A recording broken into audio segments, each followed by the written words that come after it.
So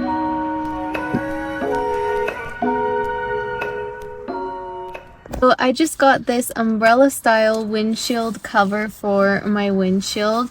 It's really hot where I live in California, so this is really gonna help me.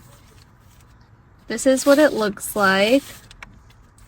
And it's umbrella style, so it's way easier to put on than the other ones. And this is what you do. You just get it positioned. So you just open it up like this until it snaps in place. And then you can just secure it here.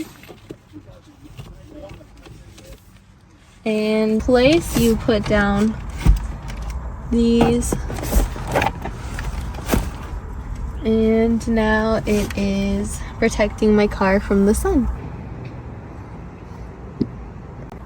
This is gonna be great for the summer.